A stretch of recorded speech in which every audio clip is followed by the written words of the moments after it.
अस्पतालों में जगह नहीं बची, दवाइयों का अकाल पड़ गया है, ऑक्सीजन खत्म हो रही है, हालात बिगड़ते जा रहे हैं।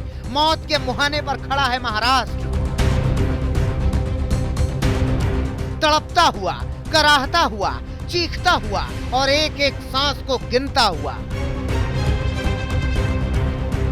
महाराष्ट्र में कोरोना से हालात खराब, बहुत खराब हो गए हैं। 16 अप्रैल को महाराष्ट्र में 63,729 नए केस सामने आए। 24 घंटे के अंदर पूरे महाराष्ट्र में 398 लोगों ने कोविड से दम तोड़ दिया। सबसे बुरी स्थिति पुणे, नागपुर और मुंबई की है। मुंबई में पिछले 24 घंटे में 8,839 नए केस सामने आए हैं, जबकि 24 घंटे के भीतर मुंबई में 53 लोगों ने दम तोड़ दिया। हालात बिगड़ते जा रहे हैं, इसीलिए मुंबई की मेयर कह रही हैं कि सरकार महाराष्ट्र में संपूर्ण लॉकडाउन लगाने पर विचार कर रही है।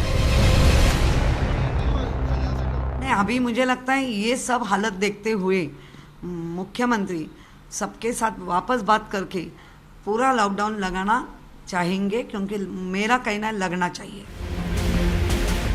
जीवन रक्षक दवाई रेमडेसिविर के लिए महाराष्ट्र में दुकानों के बाहर लोगों की कतारें हैं।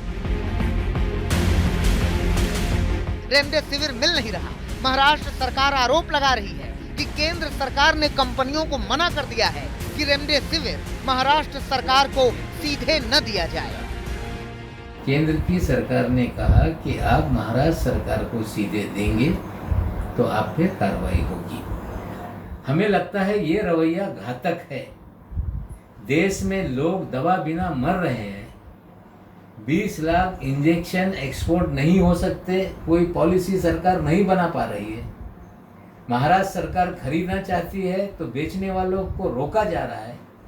हमें लगता है ये कौन सा रवैया केंद्र की सरकार अपना रही है। नवाब मलिक का ये आरोप संगीन है, लेकिन बीजेपी इस आरोप पर नवाब मलिक को घेर रही है।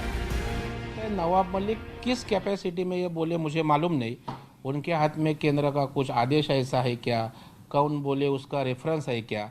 मुझे लगता है ऐसा कुछ प्रूफ रह के बोलेंगे तो उस बोलने में कुछ दम रहता है। नवाब मलिक ने सारे प्रूफ उपलब्ध करे, नहीं तो महाराष्ट्र की जनता की माफ़ी मांगो और नहीं तो आप इस्तीफा दे दो, क्योंकि कोरोना सरे के पेंडेमिक स्थिति में इसी तरह की पॉलिटिकल स्टेटमेंट करना ये उचित नहीं। महाराष्ट्र में ऑक्सीजन की भारी किल्लत है। महाराष्ट्र सरकार की ओर से कहा गया है कि 1200 से 1500 मैट्रिक टन ऑक्सीजन चाहिए। इस बाबत महाराष्ट्र के मुख्यमंत्री उद्धव ठाकरे पीएम मोदी से बात करना चाहते थे, लेकिन आरोप ये है कि पीएमओ से कहा गया कि पीएम बंगाल की रैलियों में व्यस्त हैं, लिहाजा बात नहीं हो सकती। ऑक्सीजन की कमी है महाराष्ट्र में। जो स्टील प्लांट है उनकी प्रोडक्शन कम करके वहाँ से सप्लाई किस तरह से जल्द पहुँचाया जा सकता है, एक विषय वो है।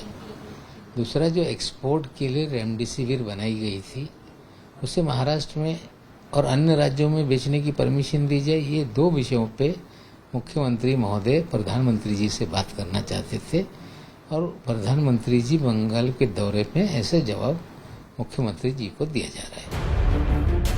राजनीति अपनी जगह है, लेकिन सच्चाई ये है कि महाराष्ट्र में स्थितियां बिगड़ गई हैं। चीजें हाथ से छूट रही हैं, लोगों का भरोसा टूट रहा है, अपने साथ छोड़ रहे हैं। ऐसे माहौल में कुछ ट्रस्ट, कुछ एनजीओ ने मदद का हाथ बढ़ाया है। ये एनजीओ ऑक्सीजन के 50 सिलेंडर जरूरतमंदों तक पहुंचा रहे हैं। हमें बहुत तकलीफ के साथ में मिले हैं सिलेंडर्स, और जो कि 50 ही मिल पाए हैं, और 50 की और हमारी कोशिश जारी है। बल्कि हम ये कोशिश करेंगे कि जितने ज़्यादा से ज़्यादा हम पेशेंट को देख सके और जितने ज़्यादा से ज़्यादा ज़रूरतमंदों तक पहुंच सके, हम ये पूरी कोशिश करेंगे। और अभी फ़िलहाल जो हालत चल रही है कि हॉस्पिटल्स में भी ऑक्सीजन नहीं मिल रहा है। पूरे महाराष्ट्र में प्रलय सा माहौल है। आंशिक लॉकडाउन तो लगा है, मगर लोग कहीं कहीं बेपरवाह अब भी नजर आते हैं। सबको याद रखना चाहिए कि इस बार कोरोना की रफ्तार पहले से तेज और पहले से भयानक है। लिहाजा अपनी सुरक्षा का सबसे बड़ा हथियार यही है कि आप बिना वजह घर से बाहर न निकलिए। 2 गज की दूरी और मास्क के अलावा कोरोना के नियमों का सख्ती से पालन कीजिए ताकि हारे कोरोना जीते जिंदगी। मुंबई से साहिल जोशी और पंकज उपाध्याय के साथ आज तक ब्यूरो।